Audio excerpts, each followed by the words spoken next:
Welcome, everyone, to the Art of Communicating Data show. Today's guest is Mike Cisneros. He's an award winning data viz specialist. He's a two-time Tableau visionary and co author of the latest book, Storytelling with Data Before and After. We're going to be talking a lot about the book more today. And you actually might have seen Mike's work before because he's been featured in Fast Company, Forbes, The Washington Post, and he's also known for his contributions to Makeover Monday. And of course, he helps people turn complex data into compelling data stories at Storytelling with Data. And as many of you know, we've had Cole on the show a couple of times, and it's nice to see more of the Storytelling with Data team come on here. So welcome, Mike.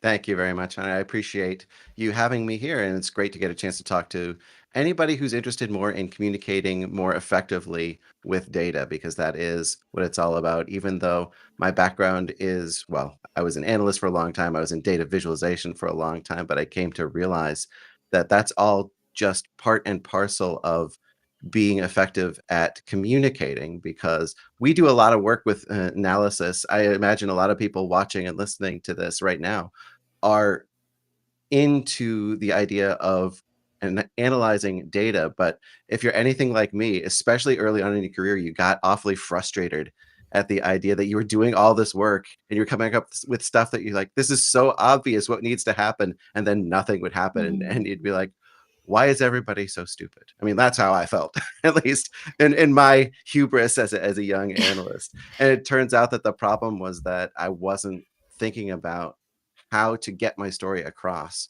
to my audience in a way that they would understand it or be motivated by it. And so that's what I've gotten a chance to do more of late on in my career and what we do at Storytelling with Data. So I go out and I teach workshops, and I get to show people how they can be more persuasive with their data, and so that they can feel like all of this hard work that they've been doing Mhm. throughout all of their days at the office doesn't go for naught. And it's a lot more satisfying when you see actual results happening, and positive things happening for real people. Yeah, your story is very relatable. I think a lot of us had that moment of like, or like this period where we were like, it's them. They're just not getting it. They don't understand it. And then with experience, we've come to realize, well, actually, it's on us to be Hmm. better and more effective in communicating our story.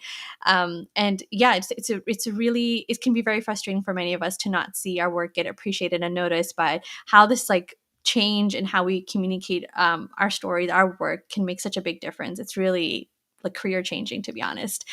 So I'm glad to have you on the show to talk to more about this. But also, I found it interesting that you have a lot of background with, Makeover Monday, Hmm. Tableau, and then obviously you do makeovers with Storytelling with Data. Right. And I was thinking about it, and I realized I haven't actually participated in our Makeover Monday, and I don't think I've ever made over a chart made by someone else. Like I've always done things with from scratch, but like other people, I really enjoy seeing before and afters.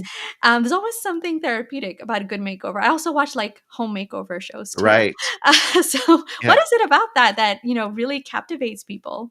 I don't know, but I am exactly along the same lines. I love to watch when you see like a jumble of items and suddenly it gets organized into a nice, neat arrangement, or when a bunch of things that maybe it's a visual, um, I mean, this is an audio metaphor, but a cacophony, and it turns into something that's more like harmony. And the idea is like it's satisfying. There's something in our brains that wants to find order from the chaos, or find reason from the mess. And yeah, watching like home makeover shows, watching the Home Edit was a show that I was really into, just a lot of nice organizing of things. But yeah, everybody loves a makeover. And we see this when we teach people too, with their graphs, with their slides, with anything they use in business. Because it's not like it necessarily feels wrong or bad, like it feels normal. The so-called before image, a lot of times it is not exactly wrong. Like I would never call it wrong. Like it's maybe more the default versions of things, or maybe it's not as effective as it could be for that situation, or you could be doing a little bit more to connect better with your audience. And when we see that there are honestly relatively simple things that we could do to make it so much more compelling, so much stronger, that is not just visually satisfying, but it gives us hope. It gives us inspiration. Like, oh, I don't need to be like an engineer to do this. I don't need to be the most skilled person at every single tool, or I don't have to have a master's degree in design. Like, I don't need all of these different credentials. It's just thinking about the problem from a different perspective, Mm. or thinking about what the people that we are talking to are going to react positively to, and making those little changes. A lot of times it's doing a lot of the work on behalf of our audience so they don't have to try so Mm. hard to see what it is we're trying to share with them. And that can be not just what we change visually, but it can also be removing things that aren't necessary. It could be finding a way to describe something that's more in line with what they tend to see or hear, maybe like language that they know rather than our different terms of art. Gosh, I worked in the government for so long, or supporting the government for so long. There's so many acronyms and so many specific like bits of jargon that it's a huge barrier to overcome, and we forget Mm. when we just work on our own things or with our near colleagues who use the same language all of the time, that this doesn't necessarily make sense all the time to the people we're talking to, and we don't realize that we're being off-putting when we could be when we have a message that's going to matter to that person, but if we just thought about the way we talked about it a little bit differently, it would connect Mm. so much better. Yeah. Yeah. I haven't worked for the government, but the experience I've had with companies, we just pretend to know the Mhm, acronyms, to be honest. mhm. We're all too embarrassed to admit that we Right. don't know. Right. I came up I didn't come up with this, but I started, a friend of mine used the phrase, like, "You can be the hero." Like, if you're the one in the room who doesn't Mm. know, you raise your hand and say, "Hey, I don't know what that means," because you know there's gonna be other people Mhm. in the room who were too embarrassed to ask, but they don't know either. So, just stand up and be that hero for everybody else. Love that. You also mentioned about how, like the befores, there's not necessarily something like very apparently wrong with Mhm. them. And I'm wondering, like, when you do look at a chart that is like not necessarily like very wrong, but like you can tell it's like missing the mark or there's something that just needs like a little change. What is like the first silent or subconscious signal to you that tells you that something is off? One thing that I get to do is work with materials from a lot of different companies and a lot of different industries, just by the very nature of what the data storytellers at Storytelling with Data do. Is we teach workshops to different organizations, and they share with us the way that they normally communicate. So we see their slides, we see their graphs, and the first thing that I do is try and put myself in the shoes of the people creating it. And I imagine, what was the scenario in which they were building this? What were they hoping to achieve? Who do I think they might have been talking to? Mhm. And from there, I can kind of backtrack and think about, well, what would that audience maybe have wanted to see, or what were they going to care about? And it's helpful for me because I often come into it with no preconceived notions about what things are usually designed to look like at any given Mhm. organization. I just have to come up I come from it without those, ideas, and I say, "Okay, what do I think they're showing?" And then I do a little bit of the detective work that all of us who were data analysts love to do, and figure out, "What do I think all of these things mean? And what do I think would make this clearer? What do I wish were here that would have made it clearer for me so that I could understand this in 10 seconds rather than in, like, 2 minutes or 5 minutes?" 'Cause it doesn't sound like a long time. 2 minutes doesn't sound like a long time, but if you have to take 2 full minutes to understand a single chart, that's way too long. It's gotta come Mhm. across much faster than that, because people are busy or impatient or both, and they're going to move on rather than give your work the time and the due that it deserves. And you don't want that to happen, because this is the sum total of all of that work that you've done. This is what people see. That's the only part of your work they know. So if Mhm. you spent, 30 hours on, doing your analysis, and then, people are only gonna look at it for a couple of minutes, like, you wanna make sure that that analysis comes through, that they Mhm. can understand not just that you did a lot of work, but what it was that that work led to. So, for me, a lot of times it is, there's probably some extra information in here that doesn't need to be included for the message that you're trying to get across. And we tend to do this because we want to prove that we did all of that work as analysts. Right. We want people to believe we know what we're doing and we looked at everything and it wasn't, Right. slapdash. Um, but it's okay to have that in your back pocket or not have Mm, that be front and center in the things that we deliver to people. Um, Ideally, when we're sharing information with people, either in a graph or a slide or whatever, it's because there's something important about this that needs to spur action. Like we've got to do mhm, something about this. And you want that to be everybody's full attention focused on what do we need to do about this. And if there's all this other stuff of, well, we looked at it from 9 different perspectives and 8 of those everything was fine, you don't have to show all 8 of those ways where everything was fine, because that's kind of dull. And it distracts and detracts from what it was you want people to leave the meeting or leave the communication being aware of and motivated to do something about. mm. Yeah. I mean, this also applies to, I know we were talking about data visuals specifically, but data presentations as well. Is that I see a lot of people, they do spend a lot of time on the methodology and like even the code, showing the code on the slides or like on their screen. It's like, Hmm. well, we don't, we believe you. We know you're good at your job. You deserve your paycheck. Yeah. But yeah, so you mentioned about how you help folks at these workshops, and you have these clients, and you've done so many makeovers as well. So you've redesigned a lot of visuals. Hmm. I'm curious, was there ever one that you just couldn't fix?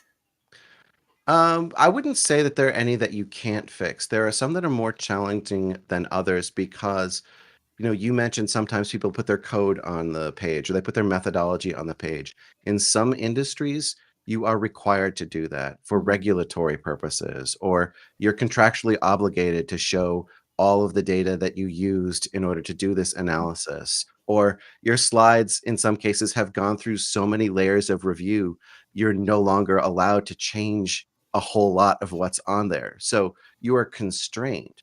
mm, But that doesn't mean that you can't improve your communication. It means that you have to do a little bit more in the lines of thinking about how you talk through what it is that you're showing.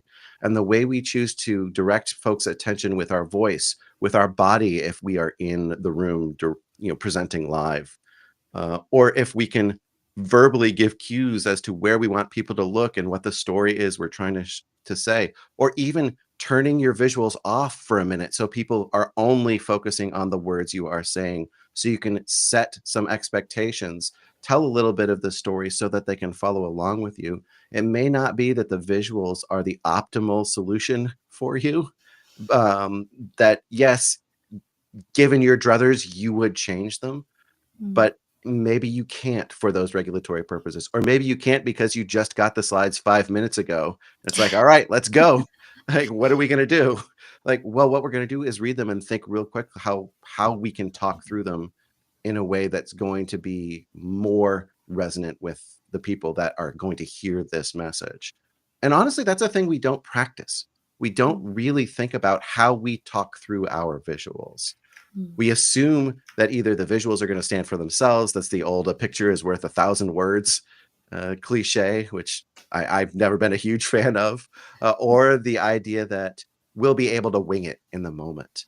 Like that sort of applies to a lot of the visuals that we create. Is I've built these slides, therefore I should be able to talk to them because I've already created them. Ideally, the first time you talk through your slides isn't in front of a crowd. Right?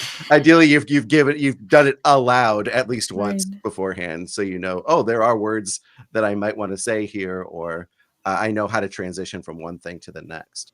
Mm. Um, I think Especially if it's a high stakes communication, you want to make sure you have your story straight. Yeah, definitely. I think this also applies to when people present the same work to different audiences. A Hmm. lot of your responses, you emphasize a lot about thinking about your audience, what resonates with them, and sometimes a different message or different approach is needed for a different audience. But you're like, Sure. I've already given this presentation. I already have a slide deck. I'm just gonna do the exact same presentation to this new audience. Right. I've seen people do that a lot. Yeah, I see that happen not just in I'm going to give this presentation to a bunch of different audiences, but I'm going to give this chunk of 6 slides in every presentation I give because I did it one time and somebody in the C-suite really loved it. I'm like, oh, well, this is a really great way to start out a presentation. Like, but the people you're talking to don't care about that. Mhm. It's just one step towards creating something that is like a Frankenstein stitched together of Mhm. different presentations that really isn't intended for any one audience specifically. And you lose the people in your audience that way. It's much more effective to start either from zero or from a much smaller base and create something that's shorter, but is entirely focused on why everybody is gathered there today. I think we're all in too many meetings these Yeah. days, and the meetings just go on.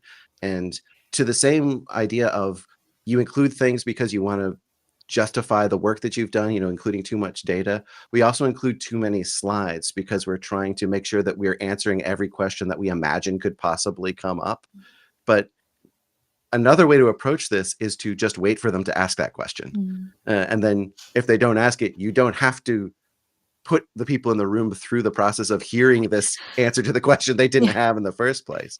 But if the question is asked and you say, "Oh, interesting you bring that up. I happen to have a slide here that we put together about that," then it looks like you'd be prepared for literally anything. It looks like a magic trick. Right. And then people think, well, this person really knows what's going on. And then if they ask another question and you don't have the follow up ready, then you can just say, "Oh, I can get back to you on that." Like, "Oh, that's fine. I'm sure they just didn't have time to do Right. everything," but they still feel great about your Yeah. ability to answer a question. Whereas if you pre-answer everybody's question and then you get a question you can't answer, they feel like, "Oh, well, Mm. they only know what they put here and they didn't do Mm. anything else." So I always like the shorter main presentation with the ability to answer. Because look, we've done analysis. We Right. just didn't deem it particularly important for this communication. We're thinking of our audience. We're trying Right. to be respectful of their time and their attention. Yeah. Yeah. I love most slide deck softwares, they have that option to hide slides. So I do that Mhm. as well. But I didn't think about that, how if you try to preemptively answer questions and then when it's time for the real Q&A and you don't have anything, how that could make you look bad. So this is a good perspective to hear.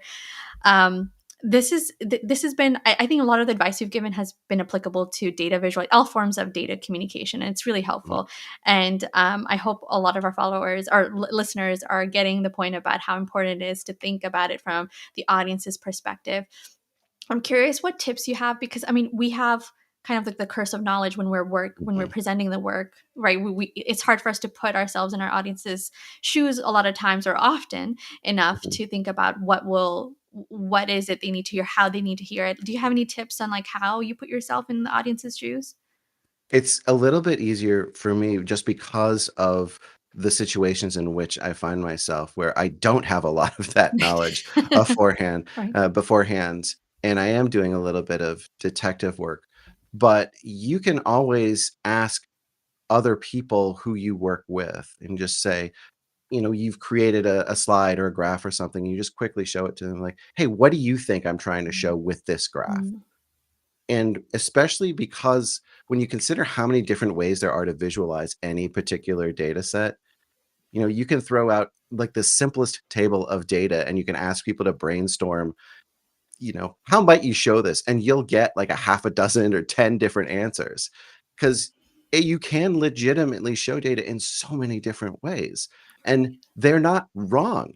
They just Mm. all emphasize different aspects of what's going on in the data set. Right. And so you do this and you can show something to a colleague and say, what would you think my main point was here?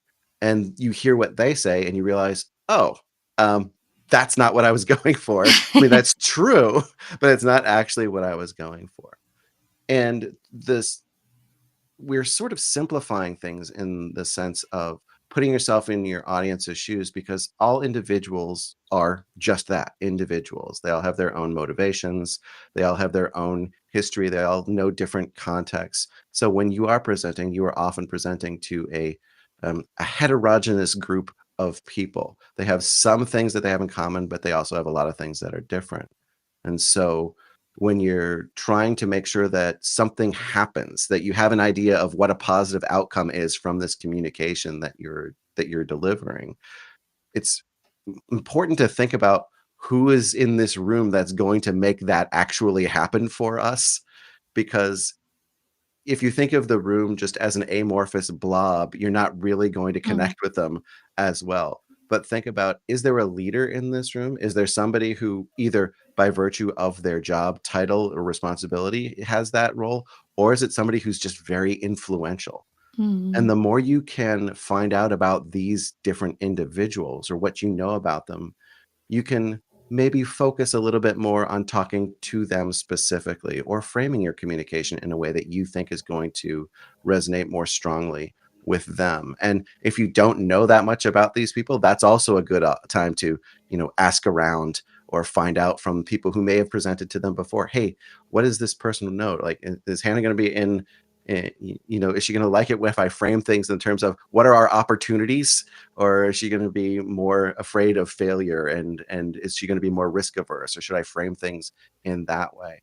And these are the sorts of considerations that don't really lend themselves to how should I make this graph, should i Right. should i make it a bar graph or a line graph, like, um, that's a secondary concern at times from thinking about what is the messaging that I'm going to try and get across to this audience.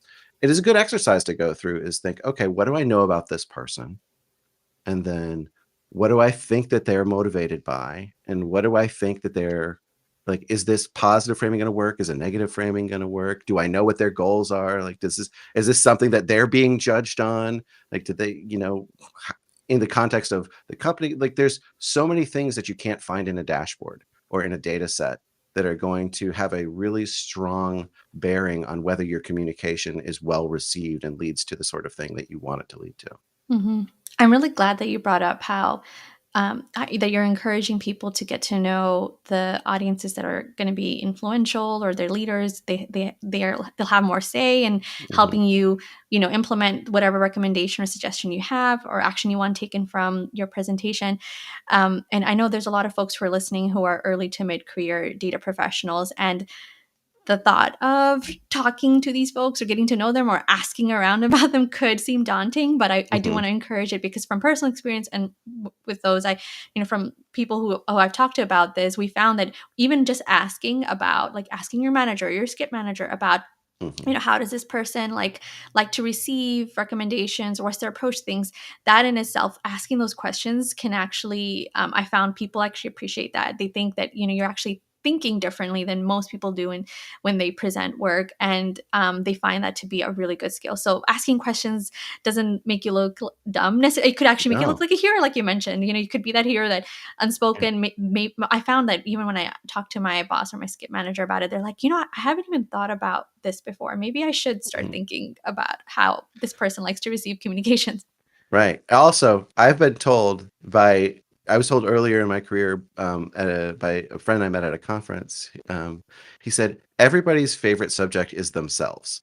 So if you are asking questions of a person about like how would you like to receive information, or how do you think they would like to receive information, people aren't going to be mad at you for asking questions about them. they they they would love Yeah. to share more about themselves or share what their Right. goals are, or when you it's like when you get the advice of you should always ask managers of how you can help them to succeed at what they're being judged on. Like, of course that's going to reflect positively on you Mhm. for asking the question, because it implies that you are not just out for yourself, that you're thinking more about the collective, the company, the group, the department, or whatever it is. You're Mhm. thinking about the goals that we are all there to try and achieve together. And it's something that I wish I had known when I was younger, because look, we all of us who went into these kinds of fields, we went into them because we were good at numbers or because we like solving mysteries. We didn't get into them because we're like, you know what, I really like talking to people. That's true. it's it's like we would have got into a completely different field if that was where we thought right out of school what I want to do is talk to people.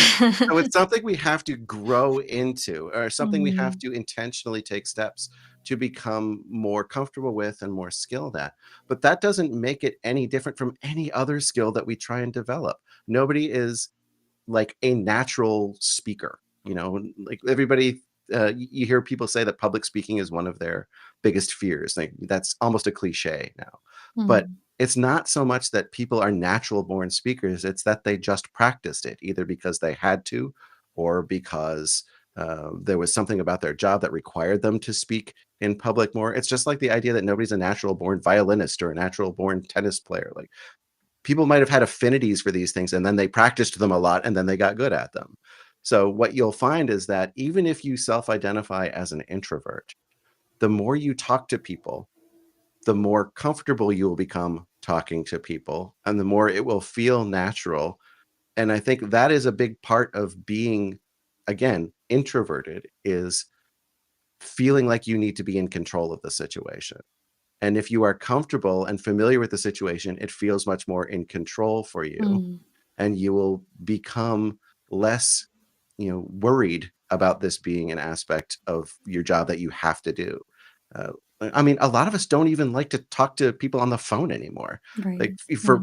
for business purpose or like to get things done in your home. Like, oh no, I've got to call somebody because I have to change an appointment. Can't I do this online? Why do I have to talk to a human being? um, but the more you do it, the easier it becomes. And I think there's so many things that we think of as soft skills, but soft skills are just skills.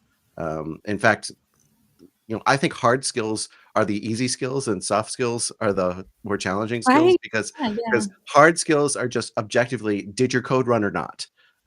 Did the equation, balance at the end or did it not? Like, it's very easy to tell if you were successful. The so-called soft skills, it's like, I don't know, did it work? Did I connect with them? And there's just longer term and less objective ways to know if you were successful or not, but they're just as critical as the so-called hard skills. So I think Mhm. saying like, oh, those are soft skills, I don't need to practice those. Actually, those are the ones you do need to Yeah. practice. And those are the ones that definitely serve as differentiators between you or among you and any of the other people who are doing similar jobs, because those are the people that leadership wants to talk to. It's if like, oh, I don't understand what the analysts are saying half the time. I'll come to the person who actually asks me questions, or the person who wants to know how to present things in a way that's going to make sense to me. And that is what gets you visibility, and that's what gets you, more success, generally speaking, as you develop your career.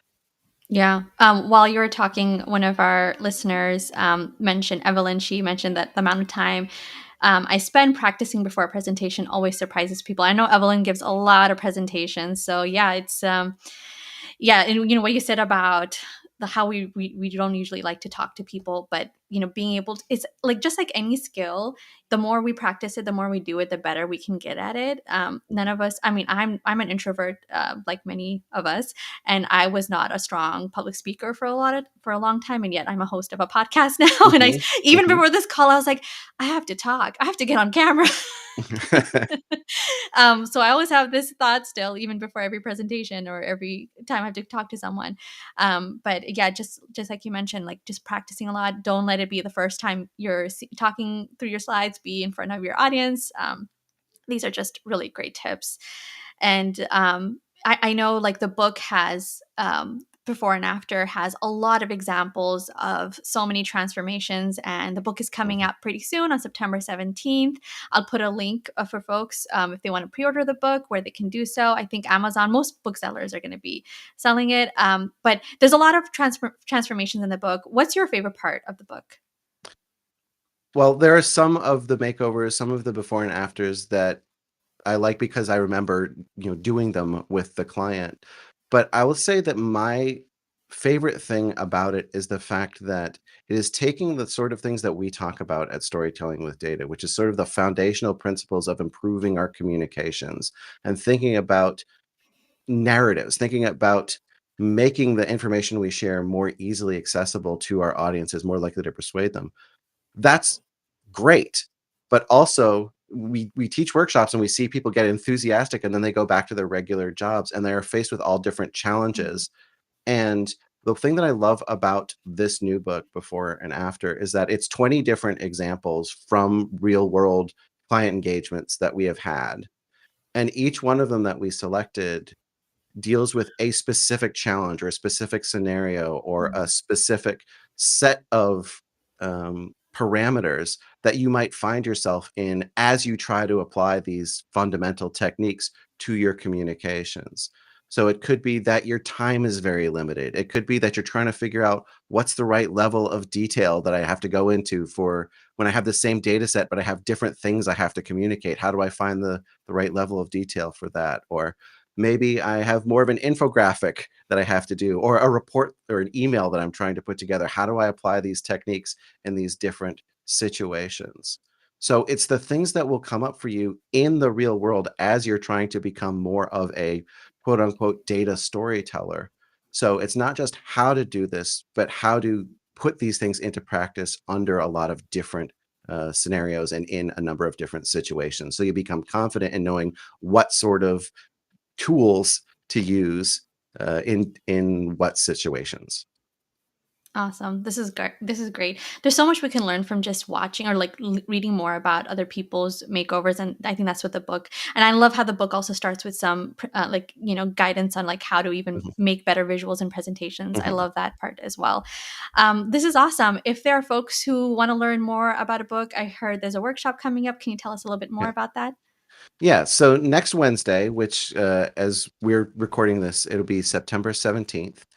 Cole Nussbaumer Knaflick, who is one of the authors of the book, along with me and my colleague Alex Velez, we will be doing a 1 hour free mini workshop online. So you can register to attend that. It'll be I think it's a YouTube live event. And we will talk through one of the makeovers that is in the book. And we'll talk a little bit more about the book as we go through it. And we'll be there to answer questions for everybody who is there. We'll be giving away some signed books as well during that event. So it is Wednesday, September 17th. It is 4 p.m. Eastern, 1 p.m. Pacific time. Awesome. I'll put the link in the show notes for registering for this event. Thank you so much, Mike, for coming on the show. Congratulations to you and your entire team for this upcoming book release. It's very exciting. And, we look forward to checking it out. And thank you, everyone, for joining.